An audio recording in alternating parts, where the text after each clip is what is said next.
بزرگان را بزرگان زنده می دارند، بزرگان را بزرگان دیگر پاینده می دارند. خلق سوخ عموما زمین سوخ نام آن فرزندان را می داند که این فرزندان به رشد ناحیه به گلشکفتی سوخمرز بسیار حصه خود را گذاشتند توسط مهنت و کار و فعالیت خود.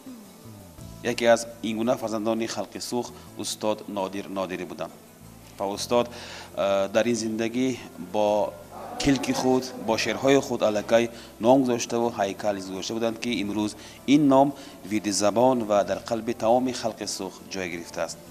در مکتب رقم 3 محله قلعه شام یادبودی استاد نادری برگزار گردید. در مکتب رقم 3 به یادبودی استاد شاعران سوخ نادری تدبیر خیلی جالب برگزار گردید و در آن تمامی قلمکشان سوخ، نمایندگان وسایط اخباری عموم و ساحه تعلیم، یار و دوست و پیوندان و شاگردان استاد شرکت ورزیدند و لحظه از خاطره های استاد نادری یادآور شدند. واقعا بزرگی استاد نه به شهرت شعرش بلکه در آدمگری و خاکساری بر این خصلت های نجیبش بوده کم کسی یافت می شود که مثل استاد خاکسار باشد، به خرد و کلان برابر باشد. نام یگان نفری خرد و کلان را ناپوره نمی گرفت و حتی با احترام کلمه عزیز و یا گرامی را همراه کرده می گفت. فلانی گرامی، فلانی عزیز و یا برادر گرامی. یک حکایه واقعی را از تذکره به دستی چاپ نرسیده سخنران فرغانه اینجا نقل کردن به مورد است که به واسطه به حیات شاعر نادری تعلق دار است. شاعر شهری تاجیک لایق زندیات او را با احترام خاصه استاد چه می گفت. بار او در یک از همایش‌های ادبی که در سمرقند برپا گردید و در آنجا استاد لایق حاضر بود شرکت ورزید و با استاد لایق از اشعار خود قرائت کرد. آفرین آفرین، این شاعرچه آینده دار از کجا می شوند؟ پرسید لایق شیرالی با مهر به سوی این شاعرچه چشم دوخته. از وادی زرین است، جواب داد که از اشتراک داران. استاد لایق به حاضران محفل که همگی نم قلمان بودند مراجعت نموده گفت: این شاعرچه استادچه شما می شود. بگذار اسرار نظم را از او آموزید. این استادچه شاعری معروف تاجیک نادری سوخی بود. استاد نادری سال 1953 در دهه سرکنده واحه سوخ چشم به دنیا گشاده است. تحصیل را در مکتب زادگاهش گرفته بعد ختم آن در بخش فیلولوژی تاجیک دانشگاه دولتی شهر سمرقند عظیم ادامه دهد تحصیل را. تا نفقه همچون آموزگار و روزنامه‌نگار فعالیت برده با برابر آن وظیفه صدر محفل ادبی خودافروزی ناحیه سوخ را نیز در عهده داشت. در تربیت یک چند نفر ادیبان سوخی و رشد و نموی ادبیات در واحه سوخی زیبا منظر خدمت‌های استاد خیلی برجسته است. اشعار استاد شعر به شمار بودند ولی تا به حال کتابش به دست چاپ نرسیده است و میتوان گفت که استاد نادری یگانه شاعر است که بدون نشر دیوان اشعار شهرت یار گشته. اما اشعار دلنشین و سخنان خوش داشت و شمع‌افروزی محفل‌های ادبی بود. در جلسه های ادبی به اهل ذوق از شعرهای رنگینش که به طرز ممتاز ایجاد شده است خوانده طبع اهل محفل را خوشنود می ساخت. از شعرهای ممتاز بیشتر مال غنی کشمیری را می پرستید که این را از غزل زیرین او به خوبی درک می کنیم. غنیم از غنی دولتی دارم، فزون از گنج دنیا ثروتی دارم. غزلهایش برد دل تا رهی باریک، زفتی کوهی شعرش نصرتی دارم. چو کشتی تشنه از ابری گوهربارش، خوشا شادابم آبی رحمتی دارم. درونی کلبه ام غنجه تمامی دوست، تهی دستم ولیکن همتی دارم. زی محتاجی به پای کس نمانم سر، زی چشمی سیر خود عزتی دارم. به سوخم می وزد گلباده کشمیر، به شاعر خیز جنت حرمتی دارم. کشایم چهره از کوه بلندی شعر، غنی از بیت بکرم قسمتی دارم. درباره شعر استاد منقد اینها را گفته است: ابیاتش سنتی است، بعضاً سکته های وزنی به مشاهده می رسد، اما در هر شعرش انسانگرایی ترنم یافته است. واقعا استاد شاعر بود انسان دوست، خاکسار و به خرد و کلان برابر. طوری که ادبی ژرفاندیش جمعه جمال می نویسد: اگر نظری به موضوع مندرجه شعرهای استاد افکنیم، در اشعار استاد نادری مهر محبتی دیار وطن، پاسداری ارزش‌های ملی، زبان، احیای سنت‌های نیاگان، عشق و محبتی پاک و صمیمی، احترام پیران و مادران، پاسداری خاطره گذشتگان، خلاصه خصلت‌های حمیده انسانی ترنم گردیده. بعضی از خصلت‌های ناپاک انسان‌های جامعه ما تنقید و مذمت یافتند. گرچه اشعارش با زبان ساده و روان عاری از مرکبی های شعر پردازی و سکته های شعری است، به عمق اندیشه های شاعری بزرگ و شعرش کسی رفته می رسد که از ادبیات بعدی و فلسفه زندگی و حیات بهره‌یاب باشد. در تدبیر ادبی از سخنوران سوخ به سخن برآمده آید اشعار ناب استاد، خصلت‌های نجبی او و بازیافت‌های شاعرانش ابراز عقیده کردند. استاد نادرро ба ягон мардуми сух шинос кардан ҳоҷат надорад. фақат ман ҳамеро гуфтаниам ки мо аз даври кӯдакӣ ватандӯстӣ, эҳтиром ба забони модарӣ, ҳисси ватанпарварӣ, умуман патриотизм аз шеъри нодирӣ сарчашма гирифта аз ком хато намешавад. чунки сухи мани шеъри нодирро аз кӯдак то пиронсол ҳама аз ёд медонанд. бигзор дар оянда дар сухзамин чун монанди устод нодирӣ шоиру нависандаҳои бузургбирону мо аниқе фахр карда сухиим гӯем. اینترویو. واقعا استاد شخصی بسیار خاکسار بود. دعوای شاعری نمیکرد. باری نگفته بود که من شاعر هستم. با سوالها با ملاحظه، بدیندگی خاموشی و فکر کنی و خیرت جواب میگفت. در فلان موضوع شعر نوشتن لازم است گویم، گرچه به قله بلند شاعر رسیده بود میگفت که میبینیم از دست من می آمده باشد یا نه. بینید چقدر خاکسار بود نادری ما. محض برای همین نادری بزرگ است. با استاد 15 سال اگر همراه کار کردگی باشه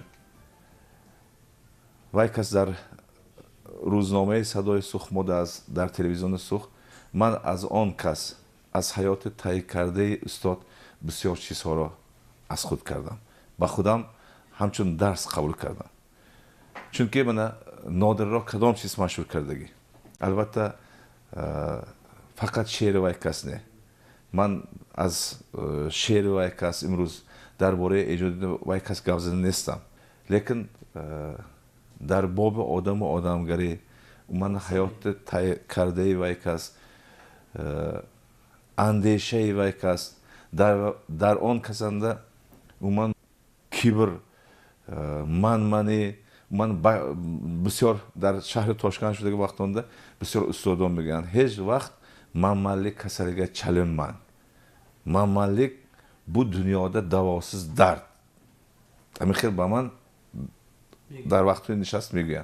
البته در نادر همین خیلی کسلی نبود، چون که یک کس گرچه همین قدر شاعر بزرگ، همین قدر ایجادکار بزرگ باشن هم در وقتهای شش، در وقتهای باید دیگر صحبت کردن اگر سوال با اون کس دهم البته وای کس حاضر جوابم بدن، لیکن کمتر مهلت میپرسند.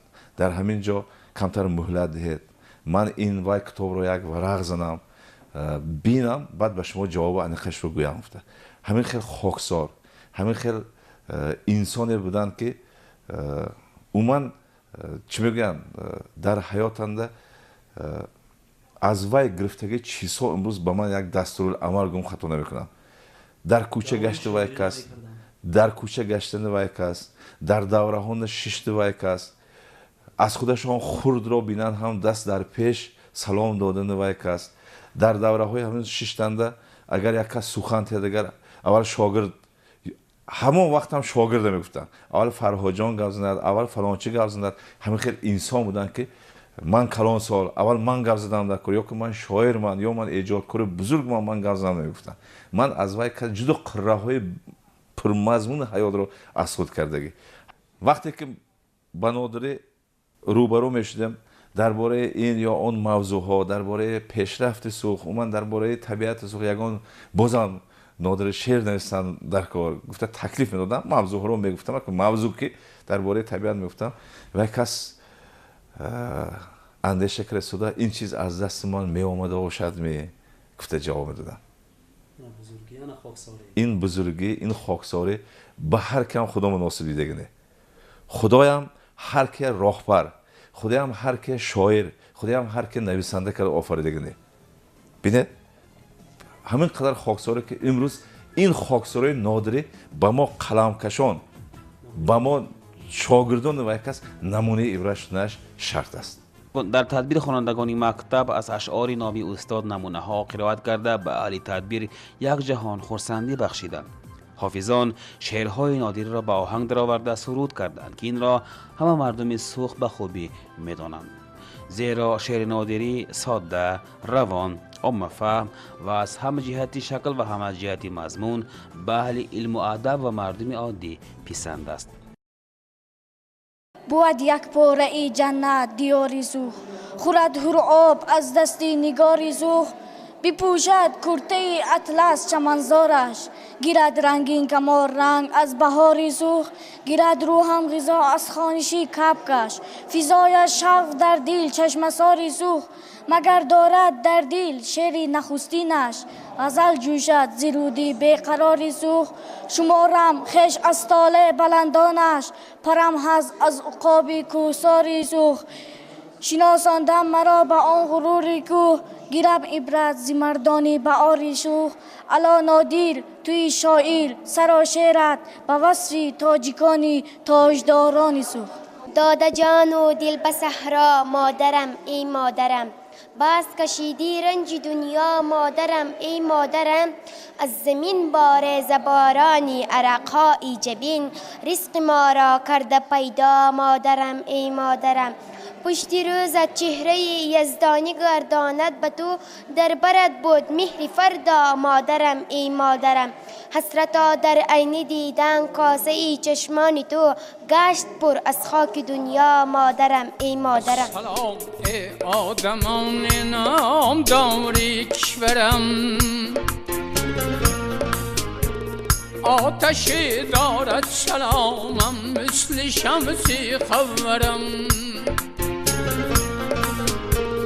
با نسیم میرود سوخم از دل هر مرد زن،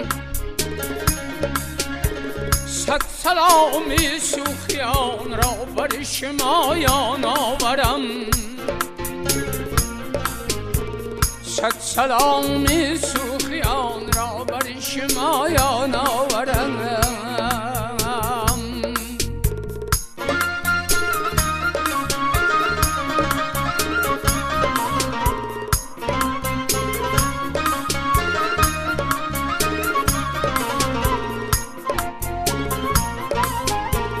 بار اول ساز من گوید به دوستان سلام، این پیام تازه سوخم رسد بر حاضران، تا شود وقت و سعادت حاکمی اهل بشر،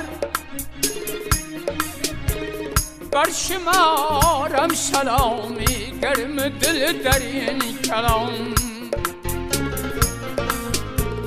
بر شمارم سلامی گرم دل در این کلام.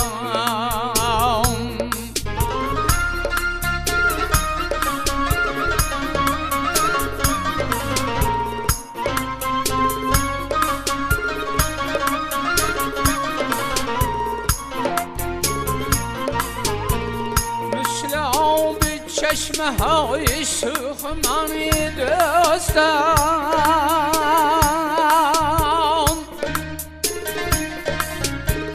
این پیام تازه سوخم رسد بر حاضران، چون بشیر نادری مرزانم آساد نوا، آفرین آفرین خواند به تو خردی کنان، چون بشیر نادری مرزانم آساد نوا، آفرین آفرین خواند به تو خردی کنان، آفرین آفرین خواند به تو خردی کلام. طوری که در بالا گفتیم استاد اشعاری بشمار دارد.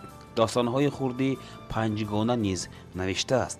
پیش از وفاتش بایگری معنویش را به شاگردانش احرار محمودزاد و جهانگیری میرزا تقدیم نموده بود و امروز بازهای و حرکت آنها کتاب استاد در عرفه چاپ می باشد. نادر نادری از زمره آموزگارانی که در ناحیه سوخ همچنین ایجادکار نام برآوردند. در مکتب رقم 14 فعالیت پداگوژی خود را که سر کردم. در همانجا با نادر نادری کار بردم. پس از آن نادر نادری در مکتب اختصاص گرداندشی رقم دین ناحیه کار بردم. در همانجا نیز همکار شدیم و با تقاضای حیات وقتی که با مؤسسه مکتب رقم 5 راهبر تعیین شدم در همانجا با نادری کار کردم. در نادری پداگوژی هر یک مفهوم ها هست، خودشون در ساحه پداگوژی مفهوم خود را جاری کردند.